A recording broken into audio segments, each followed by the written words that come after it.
কাদির আল্লাহুম্মা সাল্লি আলা সাইয়্যিদিনা মুহাম্মদ। আলহামদুলিল্লাহ, আসসালাতু আসসালামু আলা রাসূলিল্লাহ সাল্লাল্লাহু আলাইহি সাল্লাম। আসসালামু আলাইকুম ওয়া রাহমাতুল্লাহি ওয়া বারাকাতুহু। আল্লাহ তাআলা আমাদেরকে অত্যন্ত মূল্যবান এক তৌফিক দিয়েছেন, যে তৌফিক পেয়েছি আল্লাহ তাআলার জানার জন্য। আল্লাহ তাআলার তরফ থেকে তৌফিক পেয়েছি, অত্যন্ত বড় একটা নেয়ামত। মানুষ মনে করে আমল করলেই তো হলো, যারা আমল করে তাদের কথা বলছি। আমরা আমল করি এই তো, কিন্তু না, শুধু আমল করলে হবে না। আল্লাহর হুকুম দেখে আমল করতে হবে, নবীর সুন্নত দেখে আমল করতে হবে, এবং বিশুদ্ধ নিয়তে আমল করতে হবে। তো এই সম্বন্ধে আমরা কোরআন শরীফ থেকে আলোচনা করেছি, হাদিস থেকে শুরু করেছি।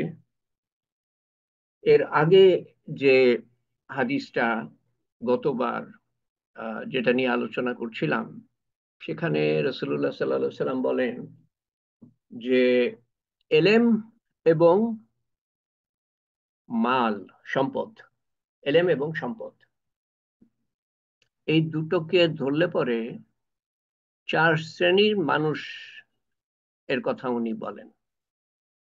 প্রথম শ্রেণী, যাদের এলেম আছে, মালও আছে, এবং এলেমের কারণে সেই ব্যক্তি জানে কিভাবে মাল খরচ করতে হবে, এলেমও বিতরণ করে, মালও বিতরণ করে, এবং সর্বোত্তম পর্যায়ে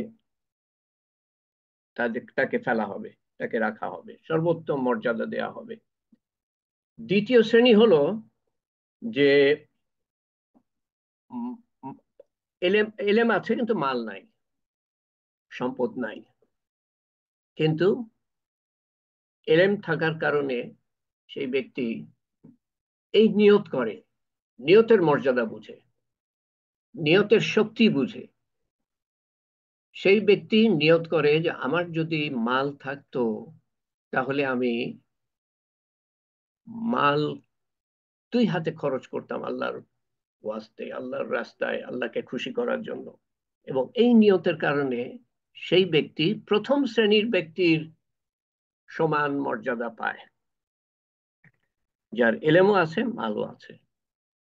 তৃতীয় শ্রেণীর ব্যক্তি, যার মাল আছে কিন্তু এলেম নাই, এবং এলেম না থাকার কারণে এই যে মাল আছে, সম্পদ আছে, সম্পদ অপাত্রে খরচ করে, গোনার পিছনে খরচ করে, জেনার পিছনে খরচ করে, দেখানোর পিছনে খরচ করে, এবং গোনা কামাই করতে থাকে। মাল আছে, এলেম নাই, এলেম না থাকার কারণে, এবং সর্বনিকৃষ্ট পর্যায়ে তাকে ফেলা হবে। আর চতুর্থ শ্রেণী হলো যার মালও নাই, এলেমও নাই। এলেম না থাকার কারণে সেই ব্যক্তি মনে করে আমার যদি মাল থাকতো, তো আমি অমকের মতো খরচ করতাম, অপাত্রে খরচ করতাম, তৃতীয় শ্রেণীর ব্যক্তির মতো অপাত্রে খরচ করতাম, গোনার পিছনে, অপচয়, মানুষকে নির্যাতন অত্যাচার করা, কারণ মালের সাথে ক্ষমতা আসে। তো মালও নাই, এলেমও নাই, কিন্তু নিয়ত করে আমার থাকলে পরে আমি তার অপব্যবহার করতাম অমুক ব্যক্তির মতো, তৃতীয় শ্রেণীর ব্যক্তির মতো। এবং সেই বদ নিয়তের কারণে সে তৃতীয় শ্রেণীর ব্যক্তির মতো সর্বনিকৃষ্ট পর্যায়ে পড়বে। তো হাদিস থেকে আমরা যেটা পাই সেটা হলো যে যে আরে হ্যাঁ, এটা 4 নম্বরটা আমি বাদ দিচ্ছি। হাদিস থেকে যেটা পাই সেটা হলো যে ভালো অথবা মন্দ নিয়ত অনুপাতে সওয়াব, ভালো এবং মন্দ নিয়ত অনুপাতে সওয়াব ও গুনাহ হয়। ভালো নিয়ত থাকলে পরে সওয়াব হবে, মন্দ নিয়ত থাকলে পরে গুনাহ হবে। যেমন ভালো আমল অথবা মন্দ আমলের উপরে সওয়াব এবং গুনাহ হয়ে থাকে। 4 নম্বরটা আমি বাদ দিচ্ছি। 5 নম্বর, এই একটা হাদিস কিন্তু যথেষ্ট নিয়তের গুরুত্ব আমাদের সামনে তুলে ধরার জন্য। একটা হাদিস যথেষ্ট। হযরত আবু উমামা বাহেলি রাদিয়াল্লাহু আনহু বর্ণনা করেন যে নবী করিম সাল্লাল্লাহু আলাইহি সাল্লাম ইরশাদ করেছেন, আল্লাহ তাআলা সমস্ত আমলের মধ্য হতে শুধু সেই আমলকেই কবুল করেন যা খালেস ভাবে তার জন্য করা হয় এবং তাতে শুধু আল্লাহ তাআলার সন্তুষ্টি উদ্দেশ্য হয়। আল্লাহ তাআলা সমস্ত আমলের মধ্যে হতে শুধু সেই আমলই কবুল করেন যা খালেস ভাবে তারই জন্য করা হয় এবং তাতে শুধু আল্লাহ তাআলার সন্তুষ্টি উদ্দেশ্য হয়। এটা এত গুরুত্বপূর্ণ, আমি তৃতীয়বার পড়ছি। আল্লাহ তাআলা সমস্ত আমলের মধ্য হতে শুধু সেই আমলকেই কবুল করেন যা খালেস ভাবে একমাত্র কেবলমাত্র তারই জন্য করা হয় এবং তাতে শুধু আল্লাহ তাআলার সন্তুষ্টিই উদ্দেশ্য হয়। দেখেন, দুটো আহ, ভাষা ব্যবহার, প্রকাশ, দুটো প্রকাশ, দুটো একই কথা বলছে।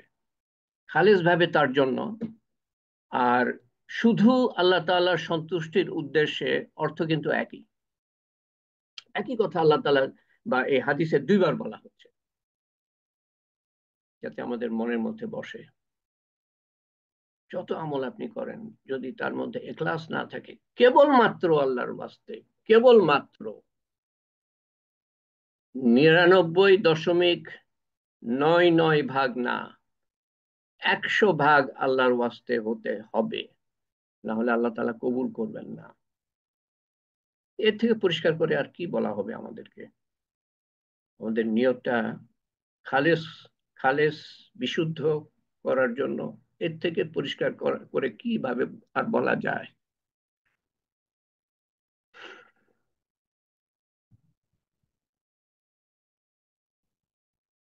তারপরেও মানুষ বুঝে না।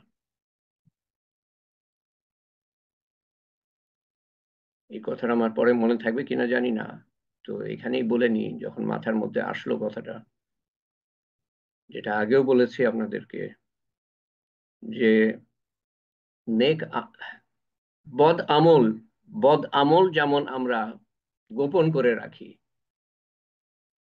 তাই না? এটা প্রকাশ করি না, সেরকম নেক আমলও গোপন করে রাখি যতটুকু সম্ভব। সবকিছু সম্ভব নয়। মসজিদে যাচ্ছি, এটাকে আমি লুকিয়ে লুকিয়ে যেতে পারবো নাকি? অদৃশ্য হয়ে তো যেতে পারবো না। এখানে কিছু করার নাই আমার।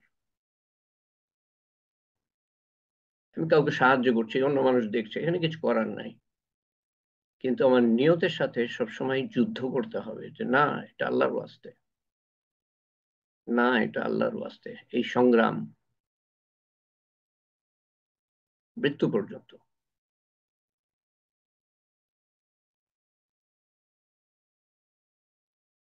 তেমন এই কথাটা যে জানে না,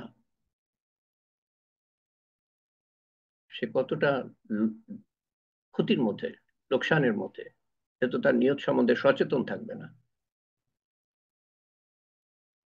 তো আপনার আমার জানানোর প্রয়োজন না, আমার আপনজনকে, আমার প্রিয়জনকে, আমার নিকটজনকে, যারা এখানে নাই এখন, তাদেরকে জানানো উচিত কিনা আমাদের? আপনি আমি যারা জানি, তারা যদি না বলি, তো কে বলবে তাদেরকে?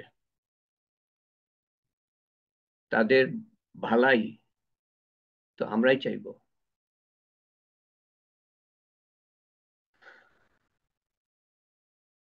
একটা হাদিসই যথেষ্ট। চতুর্থবার আমি আবার পড়ছি, আল্লাহ তাআলা সমস্ত আমলের মধ্যে বলতে শুধু সেই আমলকেই কবুল করেন যা খালেস ভাবে তারই জন্য হয় এবং তাতে শুধু আল্লাহ তাআলার সন্তুষ্টি উদ্দেশ্য হয়।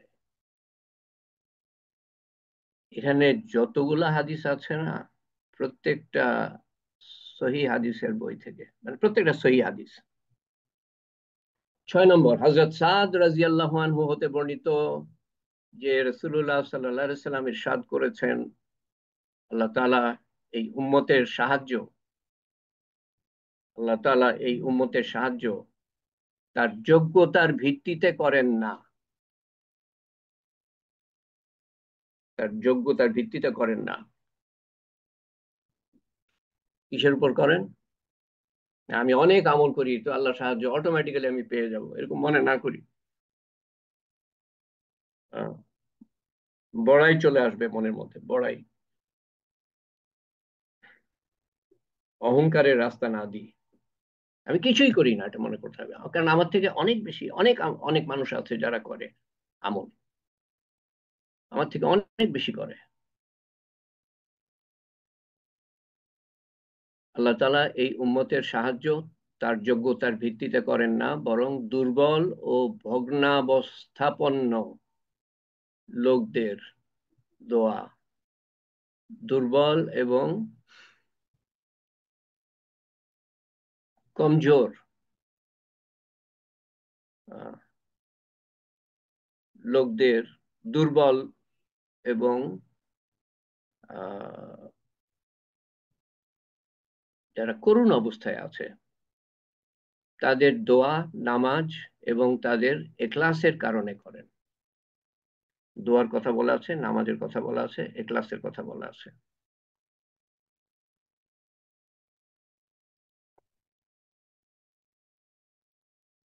তো আমাদের মধ্যে যারা দুর্বল আছে এবং আমল করে কিন্তু দুর্বল, অসুস্থ, কাজ করতে পারে না,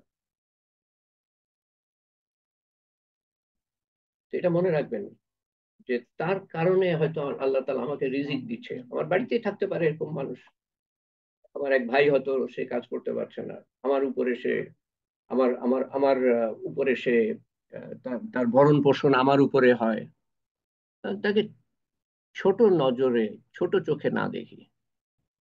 তার কারণেই হয়তো আল্লাহ তাআলা আমাকে রিজিক দিচ্ছেন, আমাকে সাহায্য করছেন। তো গুরুত্বপূর্ণ কি এখানে কথা? দোয়া, নামাজ, এখলাস। দোয়া, নামাজ, এখলাস। কাদের? দুর্বলদের, যারা ভগ্ন হৃদয়, বিপদে আপদে পড়ে তাদের অন্তর খান খান হয়ে গিয়েছে, তাদের দোয়া আল্লাহ তাআলা কবুল করেন। 7 নম্বর, হযরত আবু দারদা রাদিয়াল্লাহু আনহু হতে বর্ণিত আছে যে নবী করিম সাল্লাল্লাহু আলাইহি সাল্লাম ইরশাদ করেছেন, যে ব্যক্তি ঘুমাবার জন্য নিজের বিছানায় আসে এবং তার নিয়ত এই হয় যে রাতে উঠে তাহাজ্জুদ পড়বে বা পড়বো, নিয়ত করে আমি পড়বো, কিন্তু ঘুম প্রবল হওয়ার কারণে সকালেই চোখ খুলে তাহাজ্জুদে উঠতে পারে না, তার জন্য তাহাজ্জুদের সওয়াব লিখে দেওয়া হয় এবং তার ঘুম রবের পক্ষ হতে তার জন্য দান স্বরূপ হয়, গিফট আল্লাহর তরফ থেকে ঘুমটা। তাহাজ্জুদে উঠতে পারে না, আল্লাহ তাআলা এরকম মেহেরবান, নিয়ত করেছিল। নিয়তের গুরুত্ব বুঝেন, শক্তি বুঝেন, আল্লাহ তাআলার কাছে নিয়ত কত বড় জিনিস। নিয়ত করে শুয়েছে, উঠতে পারেনি, আল্লাহ তাআলা সওয়াব দিয়ে দিবেন নিয়তের কারণে। সে হয়তো ফজরের সময় উঠলো, এরপরে আপনি যদি চান 2 রাকাত পড়ে নিতে পারেন তাহাজ্জুদ হিসাবে, তারপরে ফজরের সুন্নত পড়েন, ফজরের ফরজ পড়েন, কিন্তু ফজরের নামাজ যেন কাজা না হয়। আচ্ছা, তারপরে 8 নম্বর, হযরত আবু যায়েদ ইবনে সাবিত রাদিয়াল্লাহু আনহু বলেন, আমি রাসূলুল্লাহ সাল্লাল্লাহু আলাইহি সাল্লামকে বলতে শুনেছি যে দুনিয়া যে ব্যক্তির উদ্দেশ্য হয়ে যায়, আল্লাহ তাআলা তার সমস্ত কাজকে বিক্ষিপ্ত করে দেন। দুনিয়া যে ব্যক্তির উদ্দেশ্য, আল্লাহ তাআলা তার সমস্ত কাজকে বিক্ষিপ্ত করে দেন, এলোমেলো করে দেন, অর্থাৎ প্রত্যেক কাজে তাকে পেরেশান করে দেন। দেখেন না, মানুষ যারা দুনিয়া পিছনে ছুটছে, পেরেশানি তো পেরেশানি, পেরেশানি শেষ হয় না। আমার মরার মরার সময় নাই, এরকম বলে, মরার সময় নাই, নিঃশ্বাস নেওয়ার সময় নাই। কেমন করে থাকবে? আল্লাহর দুনিয়ায় বাস করে তুমি আল্লাহ তাআলার হুকুম মানছো না, আর সেই দুনিয়ায় তুমি ভালো থাকবা, এটা তো হয় না। প্রত্যেক কাজে তাকে পেরেশান করে দেন, অভাব এর ভয় তার চোখের সামনে করে দেন। আর এই যে দুনিয়ার পিছনে মানুষ ছুটছে কি জন্য? যে অভাব যেন তাকে ধরতে না পারে, অভাব যেন না আসতে পারে তার তার কাছে, সে যেন ধনী হতে পারে আরো। কিন্তু অভাবের ভয় তার চোখের সামনে করে দেন আল্লাহ তাআলা, এবং দুনিয়া হতে সে ওইটুকু পায় যা, যেটুকু তার জন্য পূর্ব হতে নির্ধারিত ছিল। আর যে ব্যক্তির নিয়ত আখিরাত হয়, আল্লাহ তাআলা তার সমস্ত কাজকে সহজ করে দেন, তার অন্তরকে ধনী করে দেন, এবং দুনিয়া লাঞ্ছিত হয়ে তার নিকট হাজির হয়।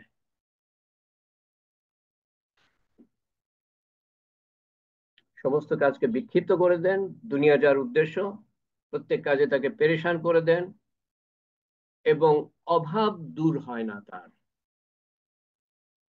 এটার একটা অর্থ হলো, সে যতই কামাই করুক না কেন, তার কাছে মনে হবে যে আমার যথেষ্ট কামাই করা হয় নাই, আরো দরকার, আরো দরকার, আরো দরকার, ওর পিছনে লেগেই থাকে।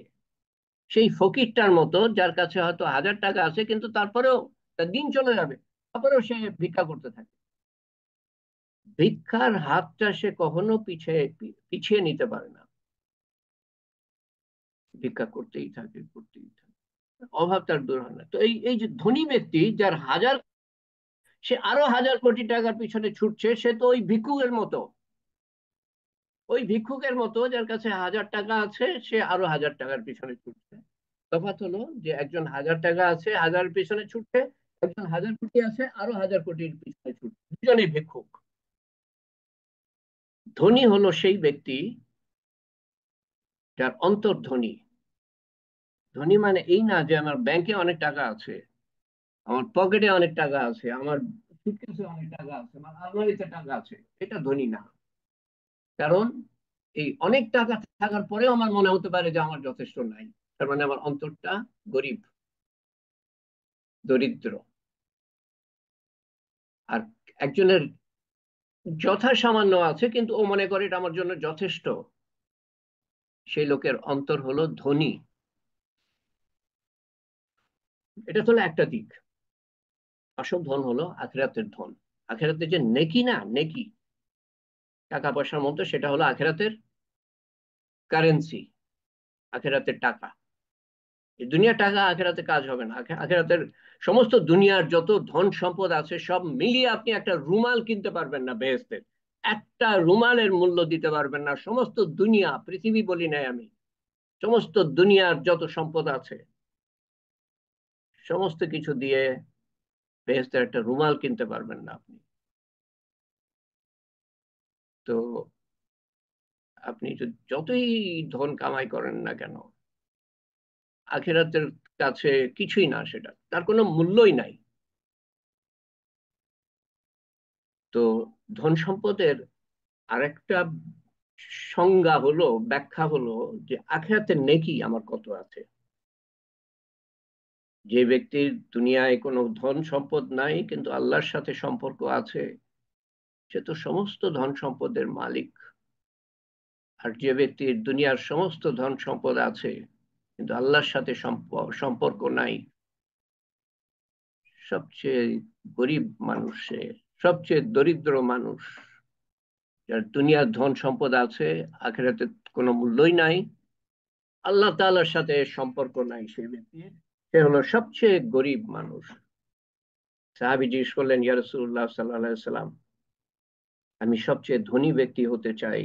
একটা হাদিস আগেও বলেছি, আবার বলছি, সবচেয়ে ধনী ব্যক্তি হতে চাই। রাসূলুল্লাহ সাল্লাল্লাহু আলাইহি সাল্লাম কি বললেন? ব্যবসা করো, অমুক ব্যবসা, এই লাইনে করো। কিচ্ছু বলেন নাই। উনি বললেন যে তুমি সন্তুষ্ট হয়ে যাও, যা আছে তার উপরে সন্তুষ্ট হয়ে যাও, তুমি সবচেয়ে ধনী ব্যক্তি হয়ে যাবে।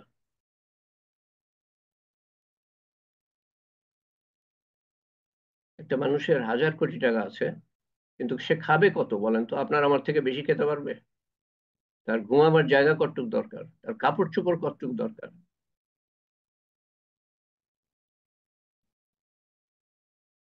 তো বাড়তি যেটা, সেটা তো ব্যাংকেই থেকে যাবে, তো সাথে কবরে নিতে পারবে না। তো ওটা কামাই করে কি লাভ হলো? একটা পয়সাও তো নিতে পারবে না। এখন কিরকম বোকামি করে মানুষ, কামাই করতেই থাকে করতেই থাকে, 1,000 কোটি, 10,000 কোটি, লক্ষ কোটি, তারপরেও তার মন ভরে না, গরিবী থেকেই যায়, আহ, ভিক্ষুক ভাবটা থেকেই যায়, আহ, এবং এইভাবে দুনিয়া থেকে চলে যায়, সব থেকে যায়, সব সম্পদ দুনিয়াতে থেকে যায়। তো কি লাভ হলো সেটা কামাই করে? এদিকে এই কামাই করতে গিয়ে পেরেশানি, পেরেশানির পর পেরেশানি, আর গরিবীর ভয় যায় না, গরিবীর ভয় যায় না। আর ওইটুকুই পায় যতটুকু তার তকদিরে লেখা ছিল। খুবই গুরুত্বপূর্ণ একটা কথা, ওইটুকু পায় যেটুকু তার জন্য পূর্ব হতে নির্ধারিত ছিল। যা লেখা ছিল কবল, তার বেশি পাবে না কিন্তু। আর দুনিয়াতে আপনি যতই খাটেন না কেন, আপনার ভাগ্যে যেটা আছে, আপনার রিজিকে যেটা আছে, যতটুকু নিঃশ্বাস নেওয়ার কথা, যতটুকু পানি পান করার কথা, যতটুকু খাবার খাওয়ার কথা, ফল মূল তরি তরকারি শাকসবজি যতটুকু খাওয়ার কথা, যতটুকু আলো গ্রহণ করার কথা, যতটা কাপড় চোপড় পরার কথা, ওর বেশি আপনি পাবেন না যতই খাটাখাটি করেন। তো বাড়তি খাটাখাটি করে লাভটা কি তাহলে? আখেরাতের বেলায় কি জানেন ব্যাপারটা? আপনি যত কম খাটাখাটি করবেন আখেরাতের জন্য, তত কম নিয়ে যাবেন। আর যত বেশি খাটাখাটি করবেন আখেরাতের জন্য, তত বেশি নিয়ে যাবেন। দুনিয়াতে আপনার রিজিক বাড়বে না, কমবে না, কিন্তু দুনিয়ার পিছনে মানুষ লেগে আছে, যেটা বাড়বে না, কমবে না।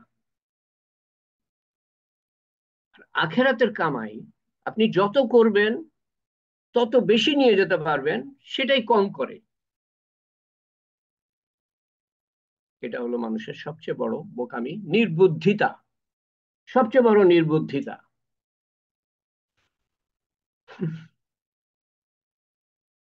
যেটা অর্জন করতে গিয়ে মানুষ প্রায় সমস্ত সময় দিয়ে দেয়, সেটা সাথে নিতে পারবে না। আর যেটা অর্জন করলে সাথে নিতে পারবে, সেটার জন্য সময় নাই, কারণ আমি তো সময় দিয়ে দিয়েছি, 24 ঘন্টা সময় তো দুনিয়ার পিছনে আমি দিয়ে দিলাম। আমি কিভাবে কামাই করব? আখেরাতের কামাইয়ের সময় নাই তো আমার। অত্যন্ত গুরুত্বপূর্ণ কথা। সে ওইটুকু পায় যেটুকু তার জন্য পূর্ব হতে নির্ধারিত ছিল। আর যে ব্যক্তির নিয়ত আখেরাত হয়, আল্লাহ তাআলা তার সমস্ত কাজকে সহজ করে দেন, সমস্ত কাজকে সহজ করে দেন, তার অন্তরকে ধনী করে দেন, এবং দুনিয়া লাঞ্ছিত হয়ে তার নিকট হাজির হয়। দুনিয়া লাঞ্ছিত হয়ে তার নিকট হাজির হয়। এক আল্লাহর অলি এভাবে বলেছিলেন যে যে দুনিয়ার পিছনে ছুটবে, দুনিয়া তার সামনে সামনে ছুটবে, সামনে সামনে। আর যে আখেরাতের পিছনে ছুটবে, দুনিয়া তার পিছনে ছুটবে।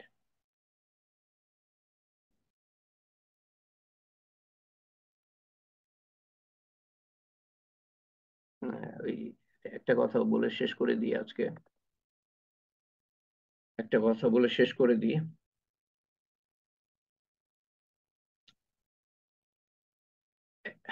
আগেও বলেছি, আবার স্মরণ করাচ্ছি, এবং বারবার স্মরণ করানোর উদ্দেশ্য হলো আমাদের মনে বসে যায় যেন। এক আল্লাহর অলিকে জিজ্ঞেস করা হচ্ছে যে আপনি কি নামাজের মধ্যে দুনিয়ার কথা, নামাজের মধ্যে দুনিয়ার কথা আপনার মনের মধ্যে আসে? নামাজের মধ্যে দুনিয়ার কথা আপনার মনের মধ্যে আসে? উনি কি বলেন? নামাজের বাইরেও তো আমি দুনিয়ার কথা চিন্তা করি না, নামাজের বাইরেও তো আমি দুনিয়ার কথা চিন্তা করি না। আমি এটা বলছি না যে আপনি দুনিয়ার চিন্তা করবেন না, আমাদের প্রয়োজন আছে দুনিয়ার, কিন্তু দুনিয়াকে আমি ব্যবহার করব, ব্যবহার করব, দুনিয়া আমাকে ব্যবহার করবে না। দুনিয়া আমাদের জন্য প্রয়োজন, দুনিয়া ছাড়া আমরা বাস করতে পারবো না, বাঁচবো না, কিন্তু দুনিয়াকে আমি আমার উপর নিয়ন্ত্রণ নেওয়ার সুযোগ দিব না। আহ, পানি ছাড়া নৌকা চলতে পারে না, কিন্তু সেই পানি যদি নৌকার মধ্যে চলে আসে তো নৌকার ভরা ডুবি ডুবে যাবে। সেরকম দুনিয়া ছাড়া আমরা চলতে পারি না। দুনিয়া যদি আমার মধ্যে চলে আসে, অন্তরে চলে আসে, দুনিয়ার পিছনে আমি ছুটছি তো ছুটছি তো ছুটছি, আমারও ভরা ডুবি হবে। দুনিয়া আমার হাতে থাকবে বা পকেটে থাকবে, অন্তরে না। অন্তর হলো আল্লাহ তাআলার জায়গা। আর একটা কথা মনে পড়ে গেল। আল্লাহ তাআলা বলেন, এক আলেমের কাছে শুনেছিলাম, আল্লাহ তাআলা বলেন, কাবা ঘর ভেঙে ফেলো, আমি মাফ করে দিব। মাফ চাইতে হবে আল্লাহর কাছে। কাবা ঘর ভেঙে ফেলো, আমি মাফ করে দিব, কিন্তু একটা মোমেনের অন্তর ভেঙো না, আমি মাফ করব না, আমি মাফ করব না, অন্তর ভেঙো না। আমি ওখানে বাস করি, মোমেনের অন্তরে বাস করেন আল্লাহ তাআলা।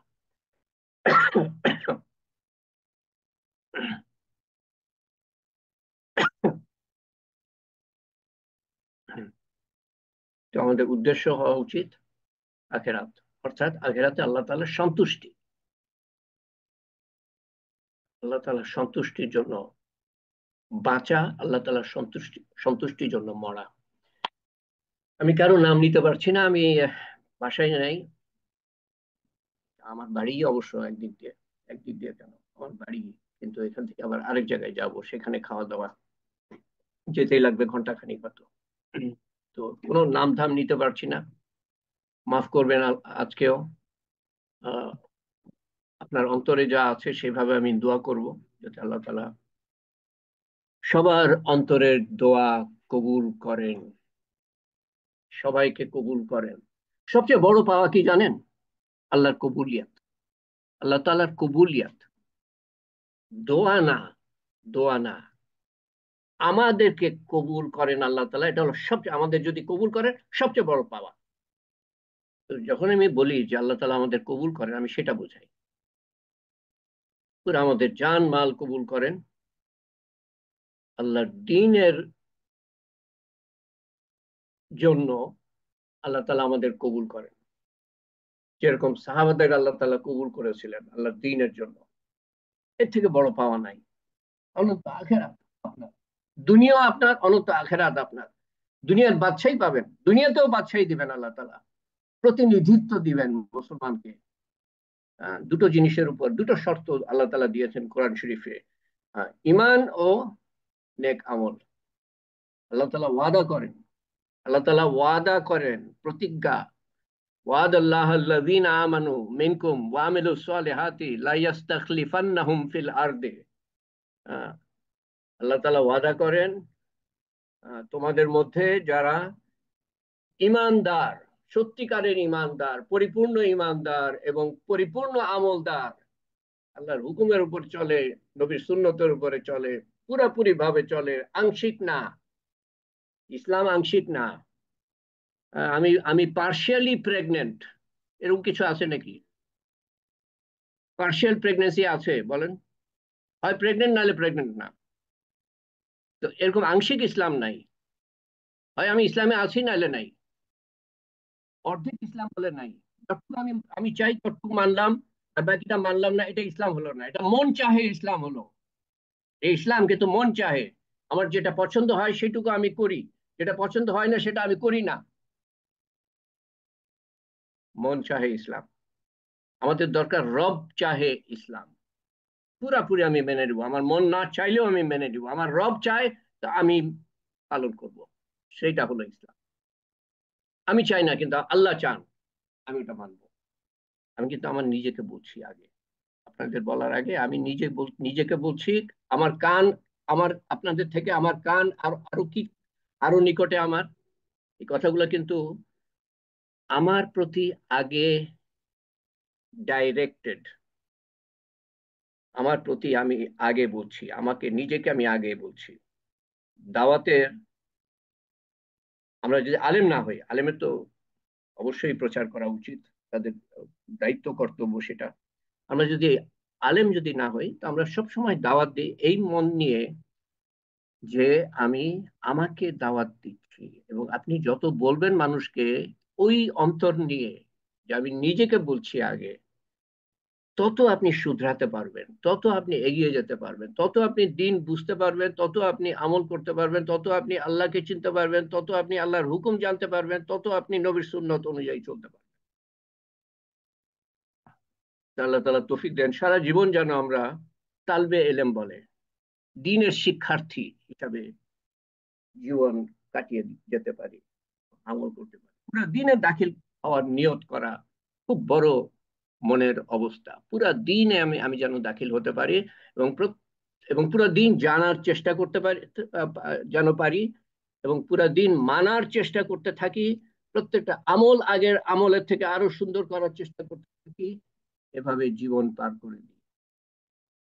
আল্লাহ তাআলা আমাদের সবাইকে কবুল করেন, আমাদের মনের আশা আকাঙ্ক্ষা কবুল করেন, বিপদ আপদ দূর করেন দুনিয়া এবং আখিরাতে, এবং অসুখ অসুস্থতার সুস্থতায় পরিণত করে দেন। আল্লাহুম্মা আমিন। আল্লাহুম্মা সাল্লি আলা সাইয়্যিদিনা মুহাম্মদ। লা ইলাহা সুবহান রাব্বিয়াল আলিয়্যিল আলাল ওয়াহ্হাব। সুবহানাল্লাহি ওয়া বিহামদিহি আদাদা খালকিহি ওয়া রিদা নাফসিহি ওয়া জিনাতা আরশিহি ওয়া মিদাদা কালিমাতিহি। লা ইলাহা ইল্লাল্লাহুল হালিমুল কারীম। সুবহানাল্লাহি রাব্বিল আরশিল আযীম ওয়াল হামদুলিল্লাহি রাব্বিল আলামিন। আসআলুকা মুজিবাতি রাহমাতিকা وعزائم مغفراتك وغنيمة من كل بر وسلامة من كل إثم. لا تدع لنا ذنبا إلا غفرته، ولا هما إلا فرجته، ولا مريضا إلا شفيته، ولا دينا إلا قضيته، ولا مجاهدا إلا نصرته، ولا مظلوما إلا نصرته، ولا مسلما إلا رحمته، ولا حاجة هي لك رضا إلا قضيتها يا أرحم الراحمين، يا أرحم الراحمين، يا أرحم الراحمين. ربنا آتنا في الدنيا حسنة وفي الآخرة حسنة وقنا عذاب النار، وقنا عذاب الموت، وقنا عذاب القبر، وقنا عذاب الحشر، وقنا عذاب الميزان، وقنا عذاب البلصراط، وقنا عذاب المسيح الدجال. يا فاطر السماوات والأرض أنت ولي في الدنيا والآخرة. হে পাক পরওয়ারদিগার, তুমি বড় মেহেরবানি করে, অসীম অশেষ মেহেরবানি করে আমাদের তৌফিক দিয়েছো আল্লাহ, তোমার সম্বন্ধে কিছু কথা শোনার জন্য, তোমার হাবিব সাল্লাল্লাহু আলাইহি সাল্লাম এর উপর কিছু কথা শোনার জন্য। আল্লাহ, তুমি আমাদের এই ছোট্ট প্রয়াস কবুল করে নিও আল্লাহ, সমস্ত ভুল ভ্রান্তি থাকা সত্ত্বেও, এবং আমাদের ব্যক্তিগত আমল কবুল করে নিও তোমার শাহী দরবারে, এবং সমস্ত কিছুর মিলিত সওয়াব রাসূল করিম সাল্লাল্লাহু আলাইহি সাল্লামের রূহ মুবারকের কাছে পৌঁছে দিও, এবং সমস্ত আমলের মিলিত সওয়াব আমাদের প্রত্যেক আপনজন, নিকটজন, প্রিয়জনের রুহের কাছে পৌঁছে দিও। পিতামাতার থেকে শুরু করে সমস্ত মুরব্বিয়ান তথা সমস্ত মুসলমানের কাছে পৌঁছে দিও আল্লাহ, এবং তাদের কবরের আযাব মাফ করে দিও, কবরকে প্রশস্ত করে দিও, কবরকে নূর দিয়ে পরিপূর্ণ করে দিও, কবরকে জান্নাতুল ফেরদৌসের বাগান বানিয়ে দিও, এবং আমাদের কবরকেও, আমাদের সন্তান সন্ততির কবরকে, আমাদের দেশবাসীর কবরকে, আমাদের উম্মতের কবরকে, আমাদের ভবিষ্যৎ বংশধরের কবরকে জান্নাতুল ফেরদৌসের বাগান বানিয়ে দিও, এবং আমরা সবাই যখন আখিরাতের বিভিন্ন ঘাটিতে তোমার সামনে হাজিরা দিব, কঠিন কঠিন কঠিন কঠিন ঘাটিতে আল্লাহ, তুমি তোমার সর্বোত্তম ব্যবহার দেখিও আল্লাহ। আমরা অত্যন্ত দুর্বল আল্লাহ, আমরা বড় গুনাহগার আল্লাহ, আমরা আমরা গরিব, খাতাকার, সিয়াকার আল্লাহ। তুমি বাদশাহ, তুমি পরাক্রমশালী, তুমি ক্ষমাকারী আল্লাহ। তুমি তুমি সর্বে সর্বা আল্লাহ। হে আল্লাহ, তুমি আমাদেরকে সর্বোত্তম, তোমার সর্বোত্তম ব্যবহার দেখিও আখিরাতের প্রত্যেকটা ঘাটিতে, এবং পরিশেষে আমাদেরকে জান্নাতুল ফেরদৌসে দাখিল করো, যাতে করে চিরতরে তোমার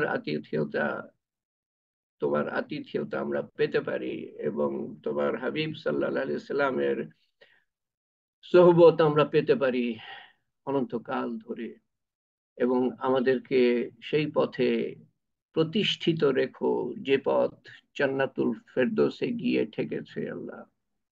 এক মুহূর্ত যেন আমরা সেই পথ থেকে বিচ্যুত না হই। হে পাক পরবর্তীকার, তোমার রহমতের ছায়াতলে, মাগফিরাতের ছায়াতলে, হেফাজতের ছায়াতলে, হেদায়েতের ছায়াতলে, রহমতের চাদরে আমাদের আবৃত রেখো। শয়তানের ধোকার বিরুদ্ধে, নফসের তাড়নার বিরুদ্ধে, মানুষের কুমন্ত্রণার বিরুদ্ধে, দুনিয়ার মারাত্মক আকর্ষণের বিরুদ্ধে, যাতে করে আমরা এই একটা জীবনে, একটা মাত্র জীবন, আমরা যেন ধ্বংস না করে দিই আল্লাহ, তোমার সন্তুষ্টি অর্জন করতে পারি। তোমার সন্তুষ্টি অর্জন করার আগে পৃথিবী হতে না যাই আল্লাহ। হে পাক পরবর্তীকার, তোমার সন্তুষ্টি অর্জন করার আগে পৃথিবী হতে না যাই, এবং যখন যাই উত্তম ক্ষণে, উত্তম দিনে, উত্তম স্থান হতে যাই, শয়তানের শেষ চেষ্টা ব্যর্থ করে দিয়ে কলেমা মুখে রেখে, কলেমা ঠোঁটের মধ্যে পড়তে পড়তে তোমার সন্তুষ্টি অর্জন করার পরে তারপর যেন আমরা যাই আল্লাহ। হে পাক পরবর্তীকার, তুমি আমাদের আমাদের কবুল করো, আমাদের নেক চাওয়া কবুল করো, আমাদের বিপদ আপদ কবুল করো, দুনিয়া ও আখেরাতের বিপদ আপদ দূর করে দিও, দুনিয়া ও আখেরাতের। আমাদের আমাদের অসুস্থতা দূর করে দিও, শারীরিক, মানসিক, রুহানি অসুখ আমাদের এবং আমাদের সন্তান সন্ততির, আমাদের দেশবাসীর, আমাদের উম্মতের বিপদ ও অসুস্থতা, আমাদের ভবিষ্যৎ বংশধরের বিপদ ও অসুস্থতা দূর করে দিও। আমাদেরকে তোমার দ্বীনের জন্য কবুল করো। আমাদের ছোট্ট প্রয়াস কিয়ামত পর্যন্ত জারি রেখো, এবং যত মানুষ মেহনত করছে তোমার দ্বীন প্রতিষ্ঠা করার জন্য আল্লাহ, আমাদেরকেও তাদের মধ্যে শামিল করো আল্লাহ। এবং এবং আমাদেরকে, আমাদের আমাদের সবার সবার মেহনত কবুল করে নিও, সবার তৌফিক বাড়িয়ে দিও। মৃত্যু পর্যন্ত যেন আমরা দ্বীনের মেহনতে আমরা লেগে থাকতে পারি। হে পাক পরওয়ারদিগার, মৃত্যু পর্যন্ত তুমি আমাদেরকে এই দ্বীনের মেহনতে এবং এবং মানুষের মঙ্গলের মেহনতে আমরা যেন নিয়োজিত থাকতে পারি আল্লাহ। হে পাক পরওয়ারদিগার, তোমার শান মতো চাওয়ার ক্ষমতা আমার নাই, তোমার শান মতো তুমি দান করো। তোমার শান মতো হেফাজত চাওয়ার ক্ষমতা নাই, তোমার শান মতো তুমি হেফাজত করো। তোমার হাবিব সাল্লাল্লাহু আলাইহি সাল্লাম যা কিছু চেয়েছিলেন, আমরাও তাই চাই তোমার কাছে। তোমার হাবিব সাল্লাল্লাহু আলাইহি সাল্লাম যা কিছু থেকে পানা চেয়েছিলেন, আমরাও তার থেকে পানা চাই। اللهم أسألك إيمانا كاملا، يقينا صادقا، علما نافعا، رزقا واسعا، عملا صالحا، حياة طيبة، دعاء مستجاب، لسانا ذاكرا، قلبا خاشعا، رزقا حلالا طيبا، شفاء من كل داء، يا قاضي الحاجات، يا رافع الدرجات، يا حلال المشكلات، يا موجب الدعوات، برحمتك نستغيث، يا أول الأولين، يا آخر الآخرين، يا أكرم الأكرمين، يا أرحم الراحمين، يا راحم المساكين، يا ذي القوة المتين। হে পাক পরবর্তীগার, পরিশেষে সানিয়া যে জীবন এবং মৃত্যুর সন্ধিক্ষণে আছে, বেহুশ অবস্থায় আছে গত 2 দিন 3 দিন ধরে,